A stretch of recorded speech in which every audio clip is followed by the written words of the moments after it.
Every year, dozens of people end up dead in Houston bayous. Some deaths are the result of accidents, some are suicides, and some are murders. Back in November, Channel 2 Investigates documented at least 40 deaths in Houston bayou since 2015. And since our first report, we've uncovered even more cases. Investigator Joel Eisenbaum reveals the new numbers and where these most recent discoveries have been made.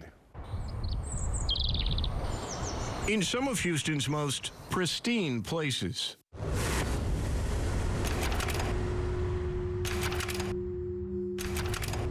you can come across the most gruesome discoveries. It really takes a toll on the human body when you're in here, I imagine. Just the decomposition itself, and then there's a lot of animal life here too that can munch on things. Grisly detail aside, several months ago we set out to answer a question. How many are in there? Pulling data from a variety of agencies that deal with bayou bodies. In November, we first delivered the admittedly unsavory details. In Harris County alone, we discovered at least 40 dead people have been pulled from our bayous since 2015. The problem is this data is now dated 4 months later, and we've got 7 more bodies. 2017 kind of being the exception. You know, we do about 14 to 16 body recoveries a year. 8 to 9 of those are usually out of the actual bayous. Hurricane Harvey was in 2017, 21 recoveries that year. But HPD's dive team kept hundreds of Houstonians alive and safe with round-the-clock boat rescues during Harvey. Most of their tasks, though, are more grim. The majority of our work is going to be bodies and vehicles, with vehicles being the most, 50% vehicles. I'd say 25, maybe 30% bodies. Among the latest 7 bodies, HPD's dive team retrieved this one, the day after Christmas in Sims Bayou. This woman's body was discovered about 11:30 this morning by a man who was walking down this pathway right here with his dog. Found in Milby Park, 37-year-old Denise Osazale was a Houston mother of 2 whose life had spiraled out of control.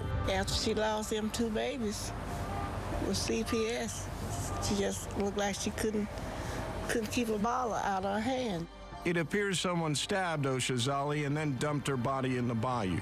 The killer's still unknown, but she died addicted to drugs and homeless. I would say more than half of our cases are probably homeless folks. Of the most recent 7, Oshazali's is the only clear-cut murder. One's unknown, 1 was a suicide, and 3 others were probably accidents. By a large margin, it's not murder, but accidental drownings that are the most common cause of bayou bodies. Go after a snagged fishing line, bad decision to try to swim across, intoxication levels of people getting near the bodies of water and falling in. We believe that we know who the person is. Georgia resident Chris Snellings had a medical condition. Police say he slipped and fell into Buffalo Bayou downtown. 2 weeks later on New Year's Eve, his body was recovered about a mile downstream. My feeling would be Buffalo Bayou probably leads the number of bodies that we recover. Buffalo Bayou is central, running right through downtown with other waterways flowing into it. 3 of the most recent 7 bayou bodies came out of Buffalo Bayou. There is another bayou that's yielded a disproportionate amount of bodies. You can see that part of the story and use our clickable map. You'll find it at click2houston.com/investigates. Joel Eisenbaum, KPRC, Channel 2 News. Thank you, Joel.